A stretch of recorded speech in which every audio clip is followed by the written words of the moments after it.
Hey y'all, I'm Elisa, the Scrappy Wife behind ScrappyWife.com, and today I have a planning process for you. I'm working on my list planner. So my list project is something I'm doing over on Patreon with all of my patrons.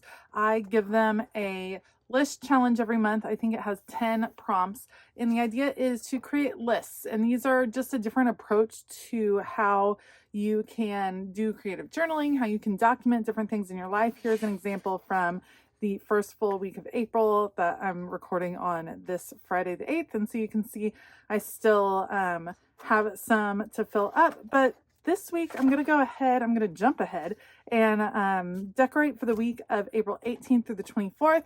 I have my list prompts for that all my patrons are working through, and then I also have a separate kind of set of lists that I'm working through as well. There are lists that I do each week, and I will include those. I'm going to use the teeny Florals sticker books. I have the regular one and the big one. I am loving these sticker books, you guys. I think they are so pretty.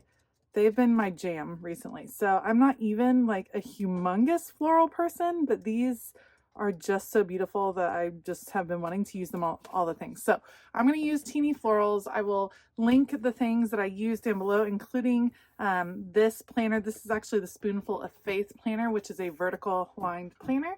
I will include that as well. All right, let's go. I really like how when you work with different layouts, it challenges you in different ways. So this one, I'm using a big size sticker book for the most part. In fact, I think I stick with the big size the whole time, which is fun because that's not a sticker book I grab for very often. And also I tend to work in clusters when I'm doing my list planner, which is in this vertical lined planner. And I don't generally work in too many clusters when I am in my classic planner. So it kind of makes me think about stickers a different way. Sometimes it really flows, sometimes it doesn't. It's like a little bit more of a challenge, but I like getting to change it up for sure. You can see that I have included 3 of the square boxes. These are kind of meant for the monthly. They work really well. I do include boxes. These are all going to be lists. And so I use the boxes for like highlights in the lists. And I'm going to bring in these circle stickers to kind of set the tone for the page. I'm going with all the colors. I know a lot of people stick with, you know, a few colors on a spread. I go with all the colors on the spread, especially when I'm doing florals like this, because I just think it's so fun and so bright, and then I get to use all the colors in my markers and my pens, and that always makes me super happy. So I'm just all about all the colors. When I am forming a cluster of stickers, I have a rule of 3. It's got to have at least 3, and then at that point you can go up to 5, and you want it to be in an odd number. I guess you could go up to 7. It kind of depends on how many stickers are there, but you can see I'm adding some florals that are popping out from behind, a couple of them, and we're just embracing the foil as well. We're going with gold foil all over the place. Like I said, this is a very much a fun project, this list project, and so I like for the spreads to bring me joy. I like them to be things that I wouldn't necessarily do in my classic catch-all planner. It just kind of expands out. All right, I happen to love these stickers that are in these like house shapes, this like pentagon shape. I think they are so cute. And so this is going to be, I'm going to break my rule a little bit because I'm going to take 2 of these and put them right up next to each other. These are going to be great places to fill in pieces of these lists. Some of the lists are not necessarily super long, like I just have a few things to highlight for each list, so I don't need a ton of writing room, and I think that is just so cute. Okay, I was gonna put washi tape all along the bottom, and then I didn't like it, but I did want to include it on the spread. I like this bright turquoise color, love it. Grid washi tape from, I think this is from Amazon. So I'm gonna just include it on a few parts of the spread, tucking it in behind this circle sticker right here, and then just 3 different areas just to bring that turquoise across the page, because as of right now, the turquoise is really only in one of those boxes. So because it is a color I wanted to bring out, we're just going to add washi and do that. So adding a little bit of that, and I like tearing the washi just because I like to see bits and pieces of the boxes kind of coming from underneath where the washi is. So getting that all in place, and then I'm going to take a look at the sticker book to see what else I can find and what else I might want to include. I knew I needed to anchor something in the right bottom corner, and so I was gonna do florals over there, and I actually even put some down, these teeny florals, these little clusters, but in the end it didn't look right. I just couldn't get it to work like I wanted to. So see, I'm gonna put this here, and I was like, oh, I can cluster things around it, but it looked silly to me. I didn't like it. I didn't like the florals. I'm only gonna stick with the gold florals. So I put those down, taking a look, and then nope, don't like it. Gonna pull them up, and actually I'm not gonna use any of these. I'm just gonna save them for another spread. I think they're beautiful.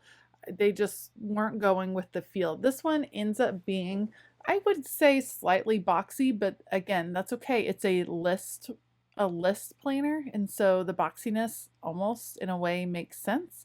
So I figured, you know what I'm going to do is actually look over here for just something else that'll kind of catch my eye. This one says, "Today I choose," which is perfect. Love me some inspirational words, so we will stick that up there.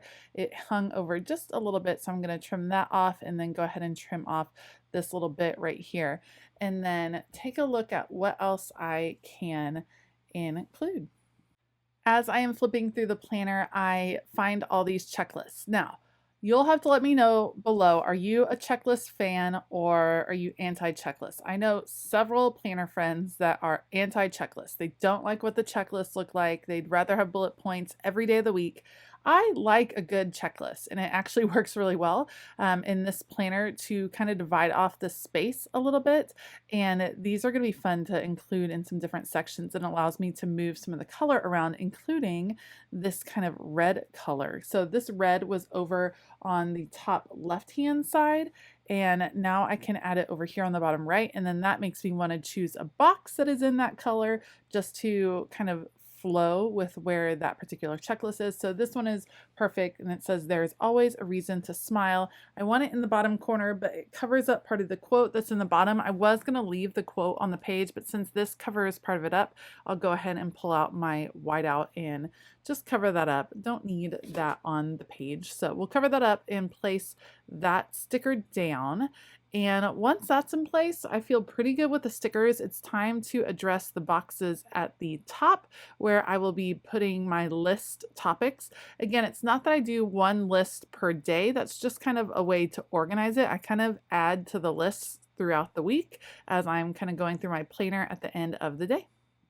All right, so I decide instead of pulling out more stickers for those boxes, I'm actually going to play with some Papermate Flare pens. So you can see I'm kind of testing some of the colors, trying to figure out what goes well.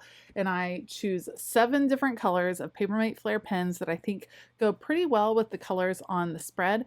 And I will use those to, again, put my prompts at the top. So I decided to go ahead and box out each one of these gray boxes. And I'm just doing a box slightly to the inside of where the line is, just to, it's messy box looking. I'm not trying to do it super straight, just going for the hand-drawn look and leaving it open where it runs into stickers. Where there are no stickers, I'll go ahead and do the full rectangle. So just a fun way to bring a tiny little bit of color up there, and then I will write in each of these colors in those boxes. And the list prompts that I'm doing for this particular week. Every week I do an in the news list where I write out some of the news stories. I always do a weekly wins list where I include things that went well that week, and then I include a gratitude list every week. The other ones I'm adding in are flower ideas. Those are ideas for the flower beds outside my house. Childhood crushes, which I thought was a fun one to reflect on. Ways to spread joy. And then I did an I'm bored list of things that are kind of the boredom busters for me. Once I have those, then this spread is done. If you liked this video, please give it a thumbs up and consider hitting that subscribe button as well as the bell notification button. Like I said earlier, I will list all the products that I use down below with links so you can check those out. The list prompts that I do with my Patreons, they are available at every single Patreon level. So if you're interested in receiving that list challenge every month, then you can head over to Patreon and check out some of those tiers and see what other perks you might be able to receive. And speaking of Patreon, I want to give a huge shout out to all of my Patreon members. You guys are so great. Thank you so much for all of your support. I hope all of you have a fabulous day, and as always, keep it creative.